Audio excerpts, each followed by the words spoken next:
lunch. I hope you're excited about regulation. This is going to be the topic today. Please bear with me. There's going to be some articles, some wording that might be a little bit hard to read.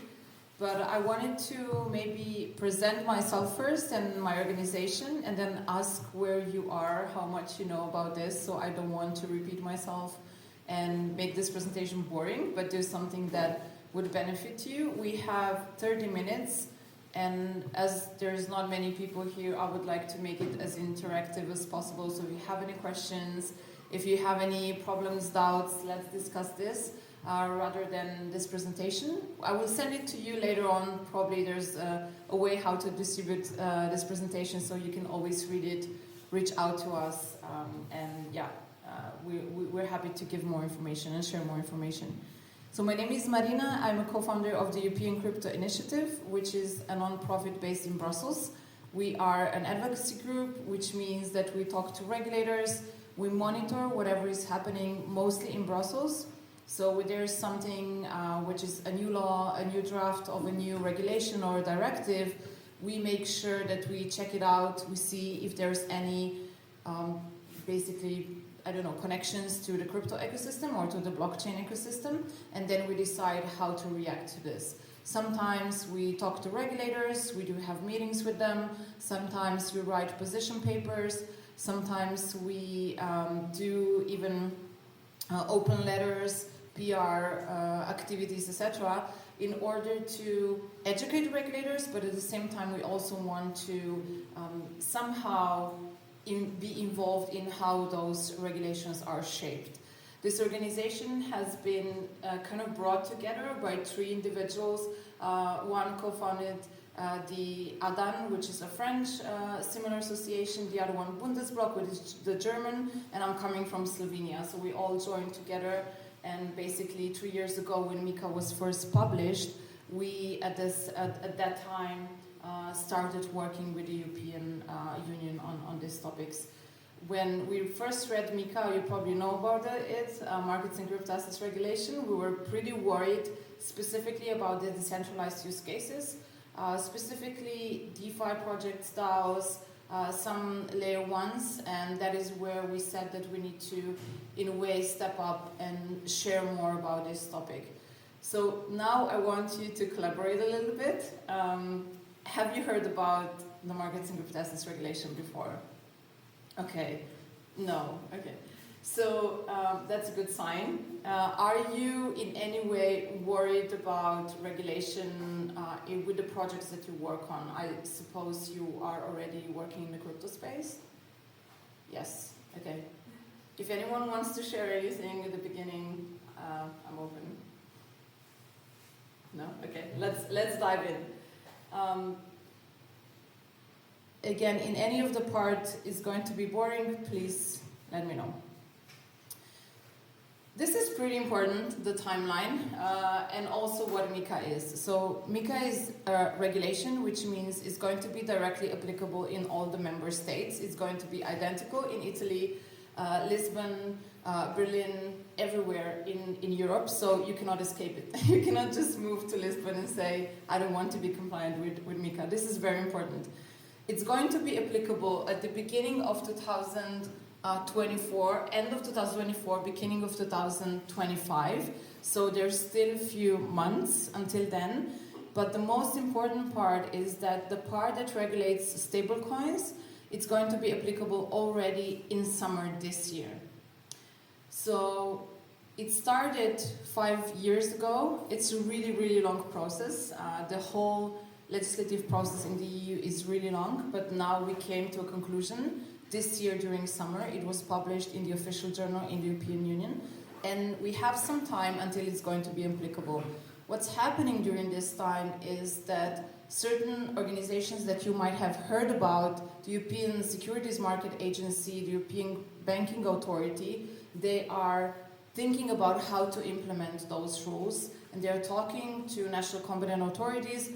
I think CMVM is the one in Lisbon, BaFin, IMF, Consob in Italy, so they're talking to national competent authorities, which are going to be the one that are going to oversee the implementation of MiCA. So if you would want to ask for a license or have any question regarding MiCA, you will need to talk to them directly and not to the people in Brussels.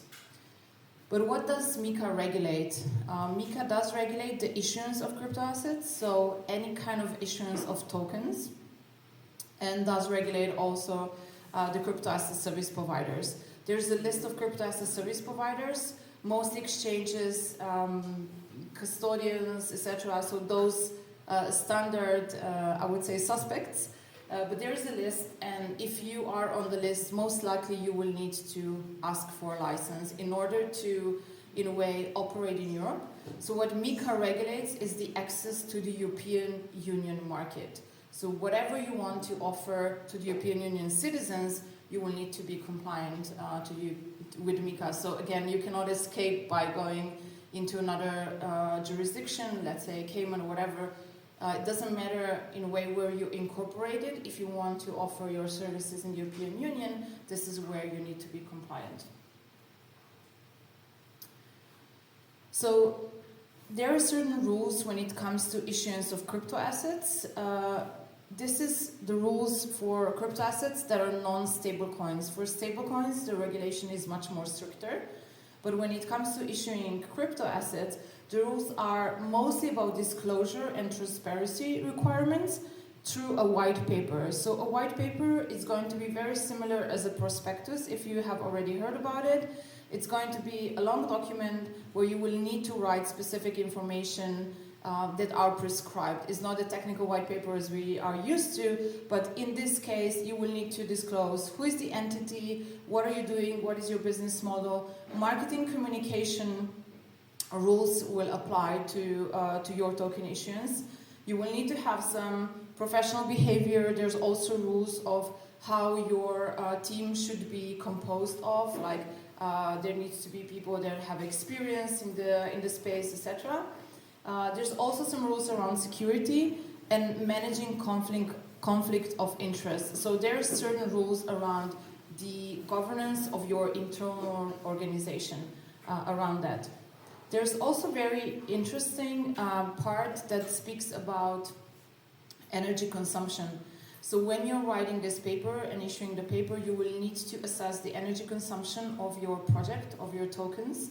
And this can be a problem because to this moment, we don't know a company that can do that or a service provider that can do that very efficiently. If you know anyone, please let us know. We would love to talk to them. We do talk to some organizations out there already because they are, of course, looking into this. And the European Commission also published something as a call to action for anyone to apply if they're looking into basically providing these services to anyone that wants to issue tokens in the European Union. The green part of the crypto assets world, blockchain world, has been discussed a lot in the past. You have probably heard about it. We will have in the future also green finance package, which is also discussed in the European Union. So if you're not from the EU, this can seem weird to you, but the EU is really focused on the green aspect, and it's going to be evaluating not only crypto assets but other industries as well. So the financial industry, the banking industry, streaming, data, everything that consumes a lot of energy will be somehow mapped and will be somehow, I would say, there will be some consequences to it, or at least disclosures, or maybe something more through, I don't know, taxation or something similar. So there should be consequences to any industry that does consume a lot of energy. So the next very, very important topic, and I would say this is the number one topic in MiCA, are the stablecoins. As I said, the stablecoin part is coming into application very, very soon in June. There are very strict rules when it comes to stablecoins, and we are at this moment talking to different entities that are crypto as a service providers that have a lot of questions on how to execute those rules. The main question, very practically, is what does it mean if a stablecoin is not going to be compliant with MiCA? What does it mean for other crypto as a service providers, like exchanges that usually list those tokens, and exchanges that list, I would say, utility tokens, but also stablecoins, and what does this mean for their business models if they will need to delist those tokens?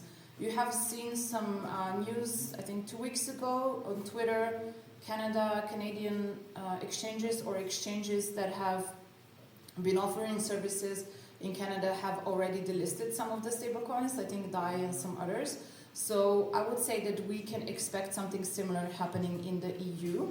To our knowledge at the moment, Circle is looking for a license for the Euro stablecoin, but that's the only one confirmed that we have at the moment. I'm not sure what's going to happen with others.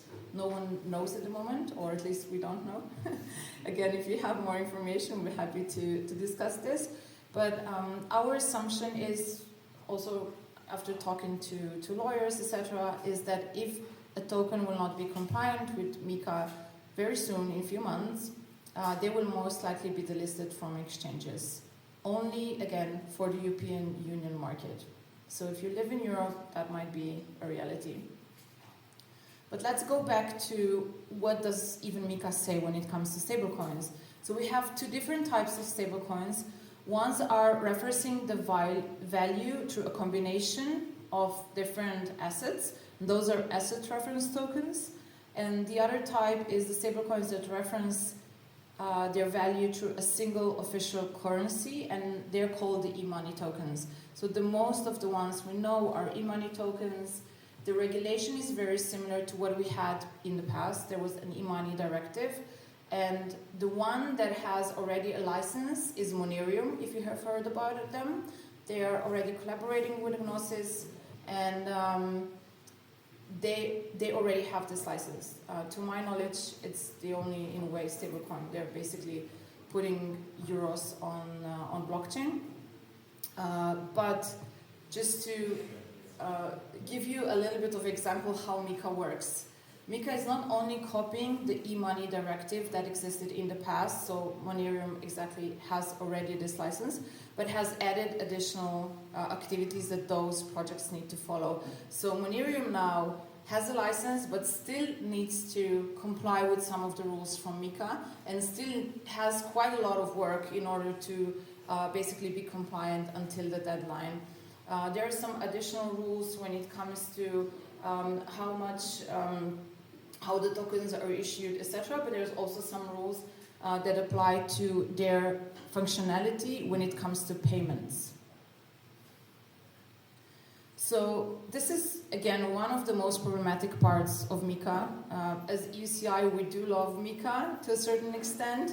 We like that, in a way, the European Union is going to be a unified market, and there's going to be not the same rules for everyone to enter the market.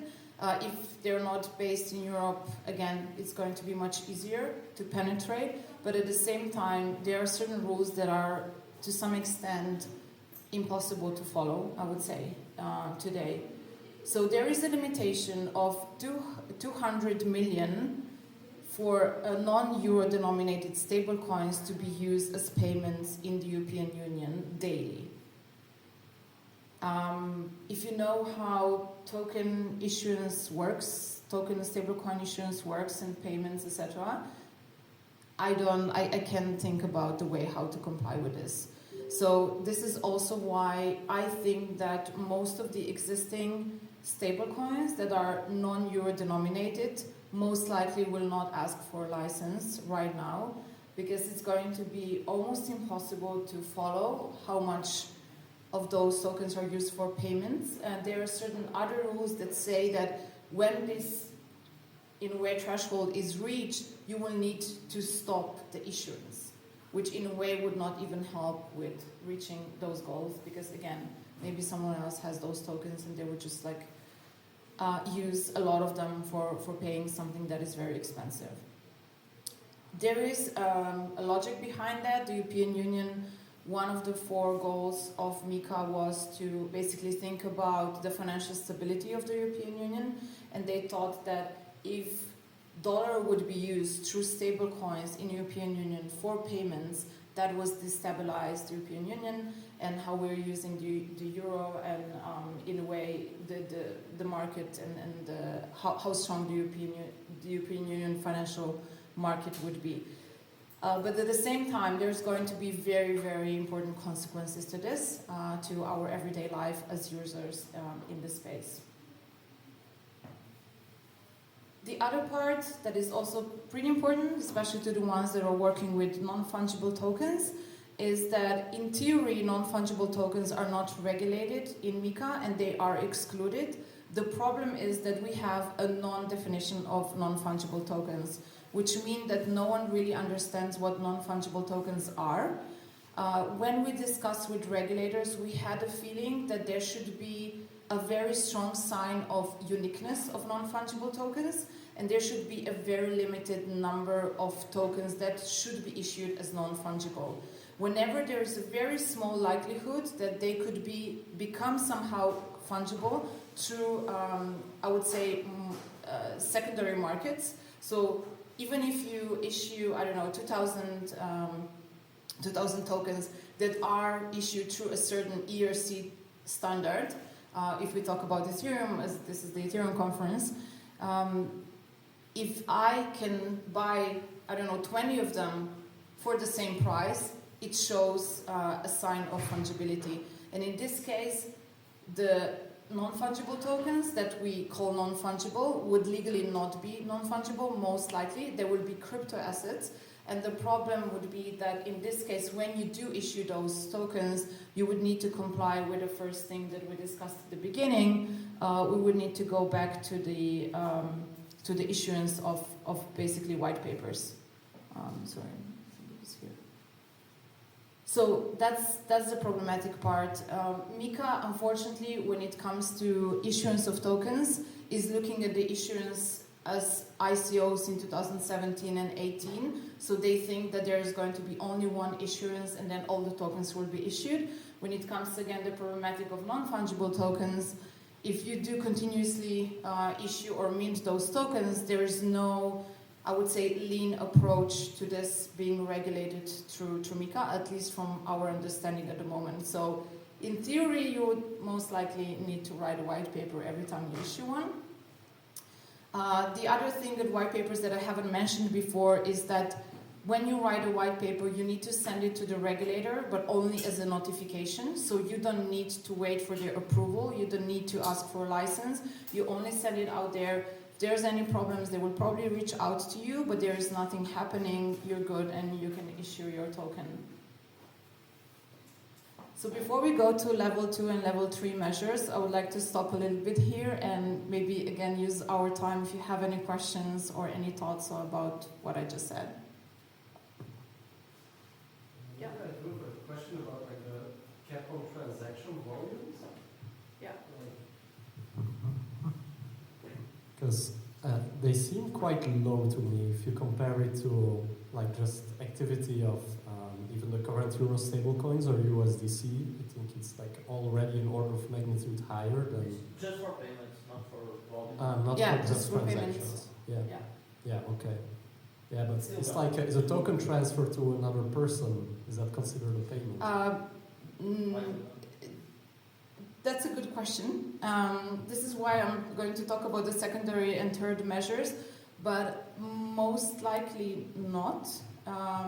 Although, of course, it's a payment if you treat it as a payment. If I have an agreement and I'm buying a car from you and then, I'm sending you Bitcoin for that, of course, it is a payment. But again, how would we track that? And that's the main question. If there's like any kind of paying facilities or there's going to be, I don't know, marketplace online, maybe someone can keep track of the usage. But if we do peer-to-peer transactions, it's really hard, yeah. Maybe I would take the opportunity just to mention that besides MiCA, I'm mostly talking about MiCA today, there's also a travel rule that is going to be implemented with MiCA at the same time, so the beginning of 2025. And those rules are mostly anti-money laundering rules that are also basically very important for crypto as a service providers, but those are excluding peer-to-peer transactions. So the travel rule, it's basically, again, a rule that in a way does exclude peer-to-peer transactions, but we don't know exactly what those are. So is this something that I'm like sending some Bitcoin to, I don't know, my sister, or is it this also something where we can think about taxes? Most likely not, but we don't know yet. Sure. For the stablecoin one, if I create an asset, I don't say it's a stablecoin, I don't advertise it as a stablecoin, but it does act as a stablecoin. Do I need to follow the definition? Yeah, they love this principle. In a way, they're looking into the substance, not the naming of things. And I think this is also important in a way and problematic when it comes to non-fungible tokens. For the community, a term non-fungible token means something very specific, which is not most likely not the case when it's the legal term non-fungible token. So it doesn't matter how you call them. But thank you for the presentation. I have a question regarding the taxation, basically. Is MiCA will deal with that? And some country will have their own tax policy, as we can see now, like with Portugal, different, Germany and everything. Or is it in the scope of MiCA or not? Yeah, it's outside of the scope of MiCA. MiCA is really very similar to, let's say, financial regulation, which we had in the past as MiFID, which is a directive again, but it basically are rules about financial industry. And in this case, it's very similar. So we just, which I think is a really good case. The blockchain industry changed law so much that we had to invent a new asset. And a crypto asset is a new legal term. It's a new asset that never existed before. And as Europe, we decided we want to have those assets named crypto asset. They're not financial instruments. They're not securities. They are just something completely new. And all this regulation is about those assets and how to manage them, how to issue them, how to deal with them when you are a crypto asset service provider using them. So this is the type of clarity that we don't have in the US, for example, when there's still a discussion, are those securities or not? But there is a rule, there was something discussed about taxation, which is mostly about exchanging information between different member states when it comes to the European Union. It's called the DAC 8, so it's a Directive on Administrative Cooperation. And in this case, the European Union wants this exchange of information to be much smoother and better in a way, also because of crypto assets. So crypto assets are included there, and there is a problem with this directive. The problem is that the crypto assets are described in MiCA in a certain way. CASPs are used in the same way, so there's the same terminology, but described in a different way in this directive. So what we fear from now on is that some of the regulations or directives that are going to somehow touch upon crypto are not going to just copy-paste the definition that we have from MiCA and basically use this terminology in a very concise way, but they would like to change them. And it's going to be very inconsistent and very hard for CASPs to basically comply, because you are a CASP in some cases and you're not a CASP in other cases, which is not optimal. But the European Union at the moment doesn't have this power to decide on taxation when it comes to member states. It's in the power of every and each member state. But due to the war in Ukraine, and because the European Union at the moment needs more money as taxpayers' money, they are thinking about proposing something that would be a unique guidance for the whole European Union, which we think is going to be very hard to pass because it's politically almost impossible that the member states would agree on this. Thank you.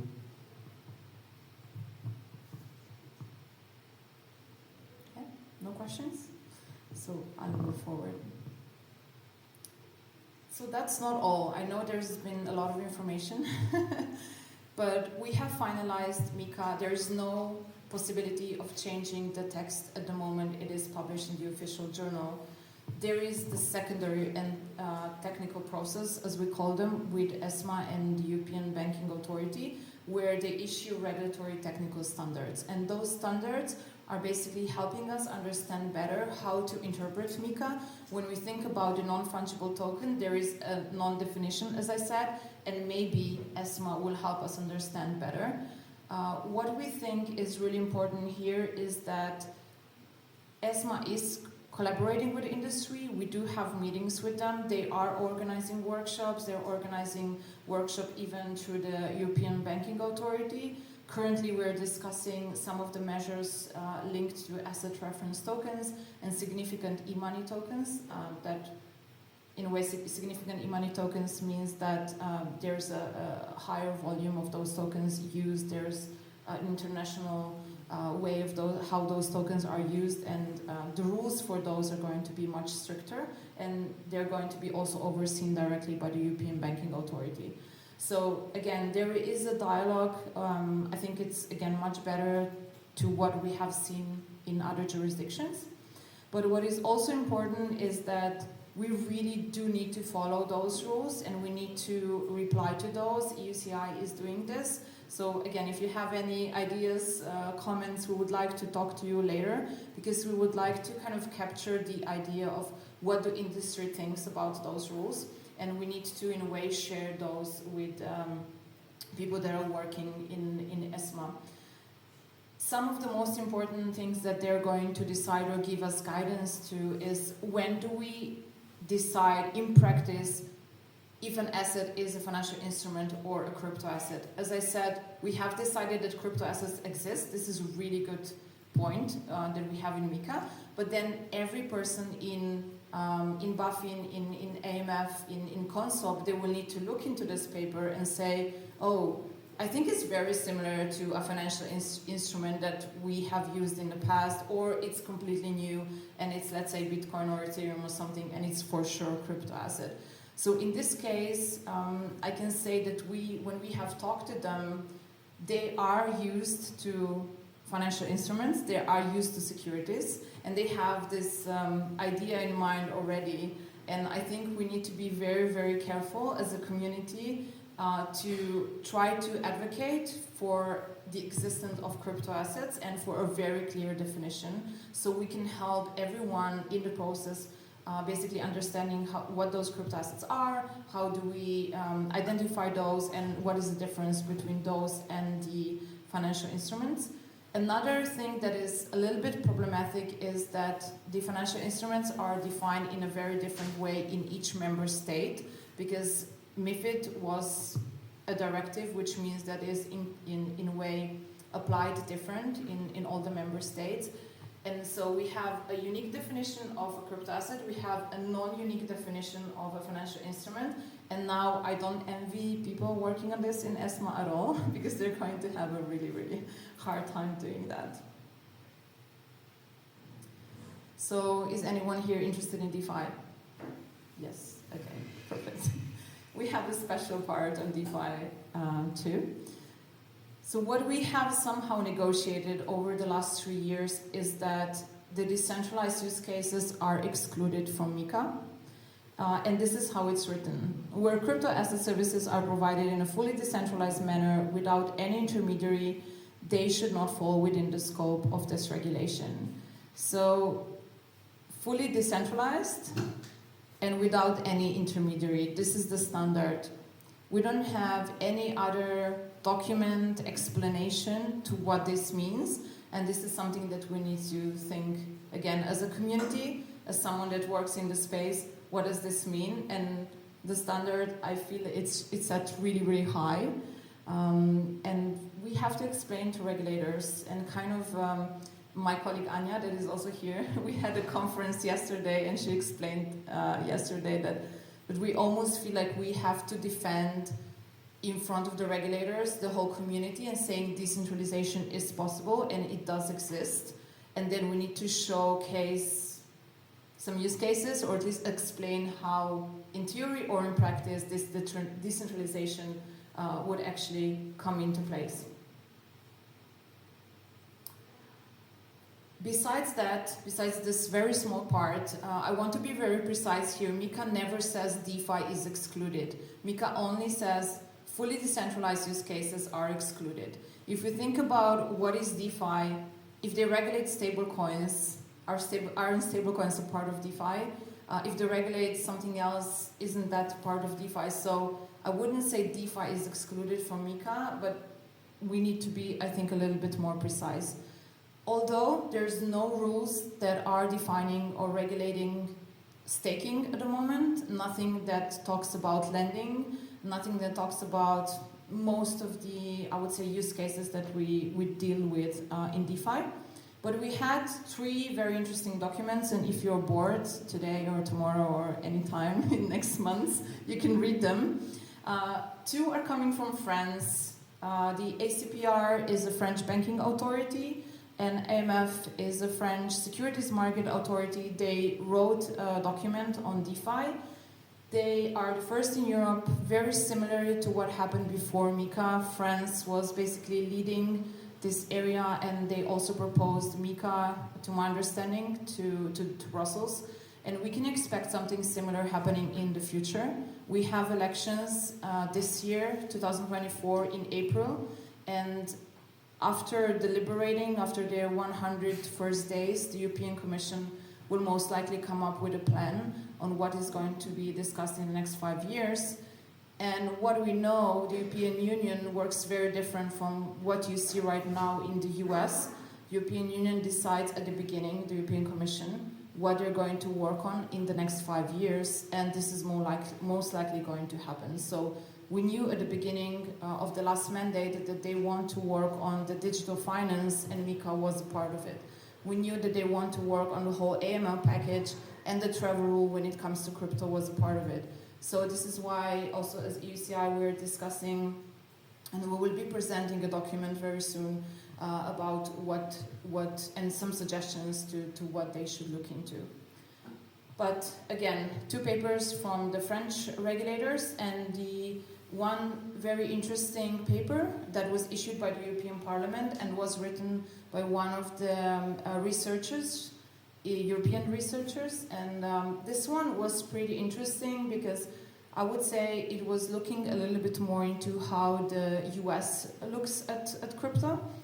So it was somehow applying the Howey test to what those lawyers and regulators would need to look into when deciding about MiCA.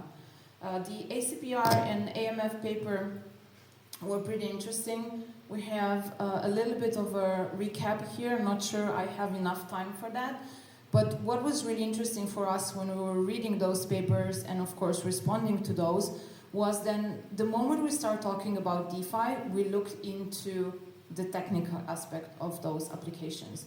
MiCA never talks about the technical part that much. MiCA just says a crypto asset is an asset that is on the DLT. DLT is defined very broadly, can be permissioned, permissionless, any type of DLT. When it comes to DeFi, they went very deep into this. And they were even looking into something that we were already familiar with, something similar as a chart that was published, I would say first to an article about DeFi, describing DeFi from a professor, Fabian Scharr from the University of Basel.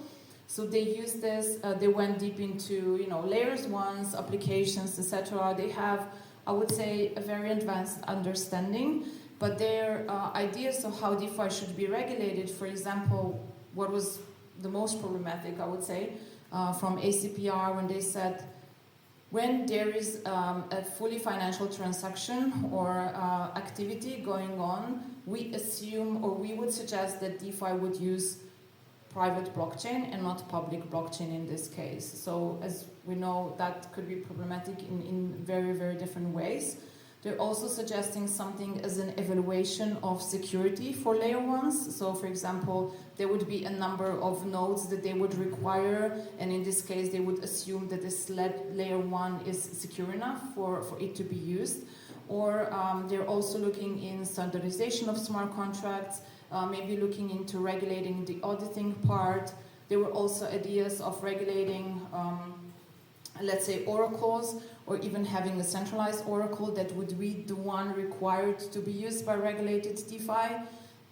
There's a lot of ideas. We, again, as I said, we had a lot of work this year to just looking at those ideas and responding to them. But I'll stop again here. I'm not sure how much time I have. I again want to maybe give you some time to respond to this or to react. They seem horrible ideas. For the most part. Yeah. Are those new ideas to you? Have you heard something similar in the past? My nightmares.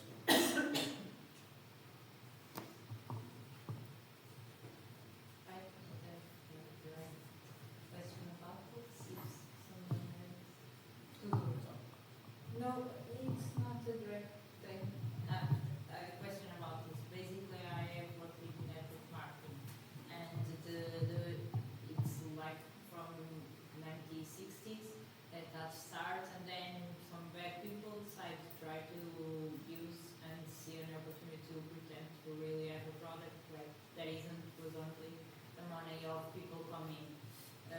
So it was the necessity to create a law, to create what was really a network market company. So what MiCA is trying to do is something like that, to protect the community, going in that direction more than just trying to stop the process, something like that.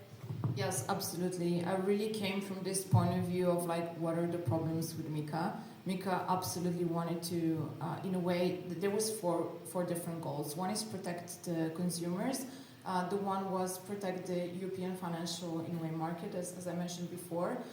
There's also something that is very important, is kind of unifying the approach of how crypto assets are regulated. As we know, some of them, some member states had really advanced regulations, some member states had zero regulation in this case. And what was also important to, in a way, protect the market and understand how disclosures needs to be mentioned.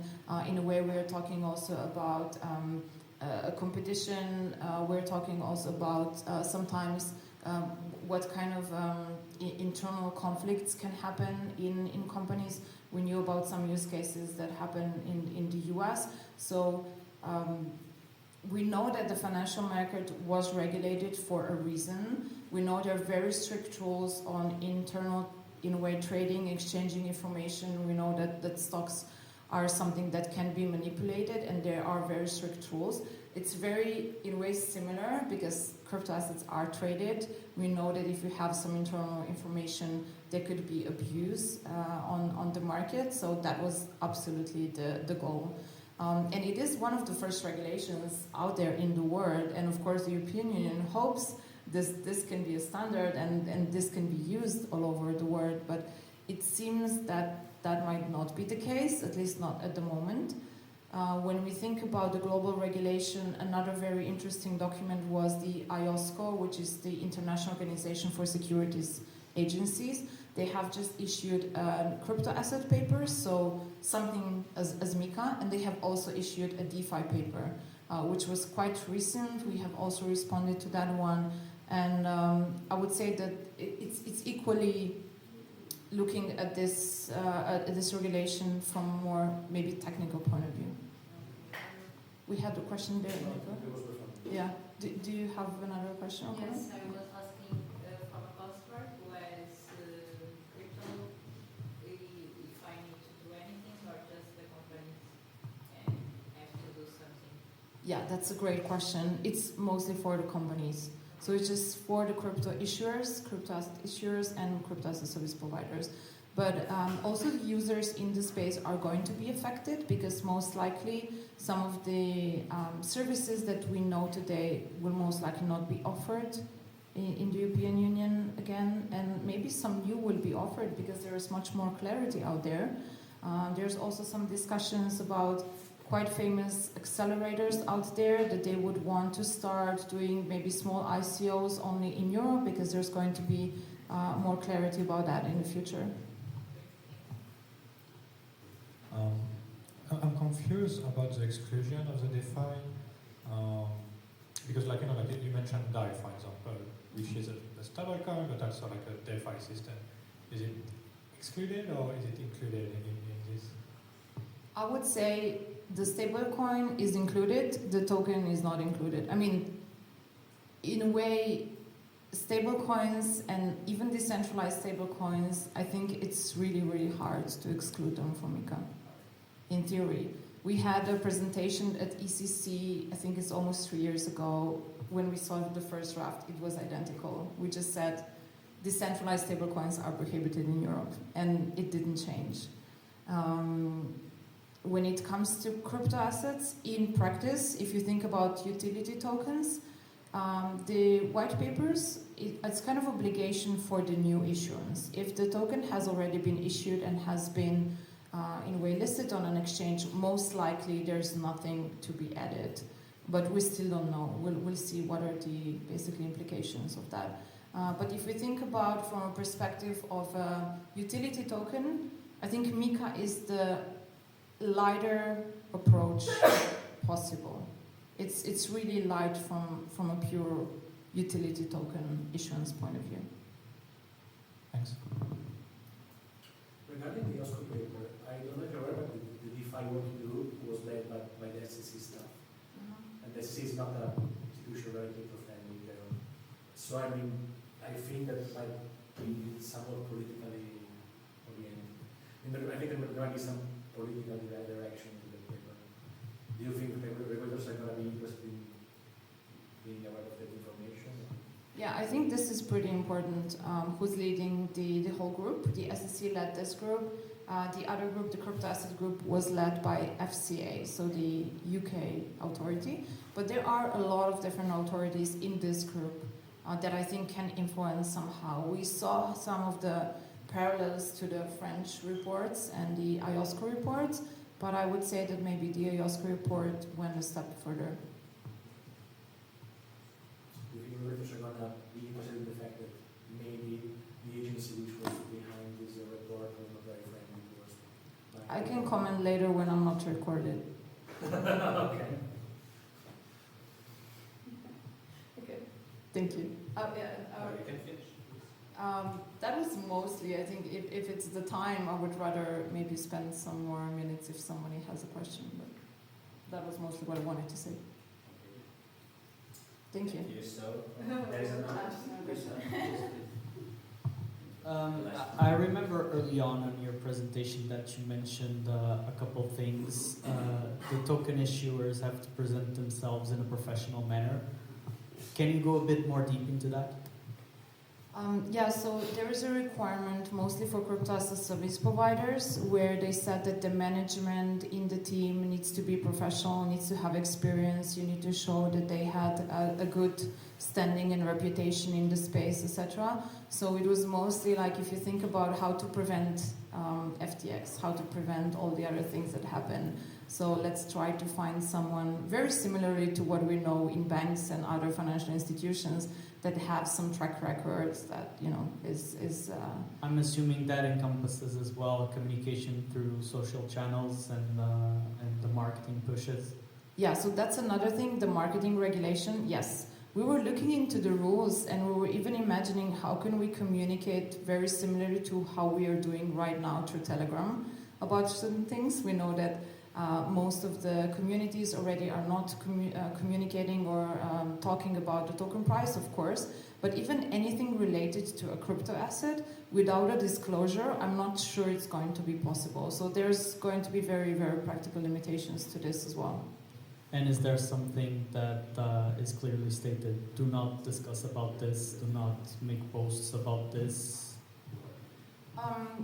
I don't think there's very clearly stated, but there is a lot of practice that we have already seen in the past when it comes to financial regulation. So a lot of lawyers that will be employed in those crypto asset service providers will have experience from that or will have some best practices and they will definitely apply them when they will look into crypto asset service providers operations as well. So that brings me to another question.